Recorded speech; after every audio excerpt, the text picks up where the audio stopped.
এবার শাকিব খানের ভক্তদের মন খারাপ। কেন তাদের মন খারাপ? চরকি এবং হইচইয়ের বাজে সিদ্ধান্তে শাকিব খানের ভক্তরা কিন্তু তুফান সিনেমাটি দেখা সত্ত্বেও তারা দেখতে পারতেছেন না। অবশ্যই আমরা এই বিষয়টা নিয়ে এই ভিডিওতে কথা বলবো, তো লাইক দিয়ে সম্পূর্ণ ভিডিওটা দেখতে থাকেন। চ্যানেলে নতুন হলে সাবস্ক্রাইব করবেন। তো চলেন ভিডিওটা শুরু করা যাক।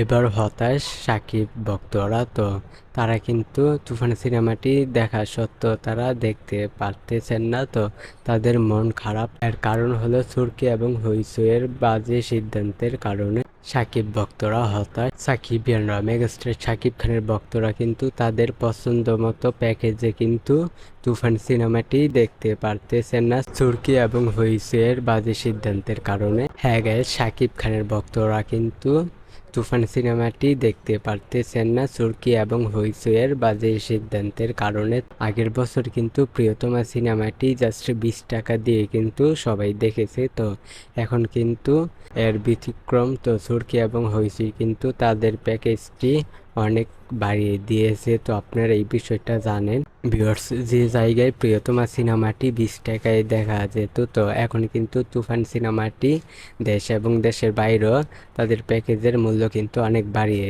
দিয়েছে। তো অনেক সাকিব ভক্তরা কিন্তু এটা নিয়ে হতাশ। তো আপনারা জানেন চরকি এবং হইচইয়ের বাজে সিদ্ধান্তের কারণে দেশ এবং দেশের বাইরের অনেক সাকিব ভক্তরা সিনেমাটি দেখতে পারতেছেন না। ভিউয়ার্স, শাকিব খানের ভক্তরা কিন্তু তাদের পছন্দ মতো প্যাকেজে কিন্তু তুফান সিনেমাটি দেখতে পারতেছেন না। তো চরকি এবং হইচইয়ের এই বাজে সিদ্ধান্তের কারণে কিন্তু তারা সিনেমাটি দেখতে পারতেছেন না। সিনেমার প্যাকেজটি কিন্তু অনেক বেশি, আপনারা জানেন দেশ এবং দেশের বাইরে শাকিব খানের ভক্তরা কিন্তু এই নিয়ে হতাশ।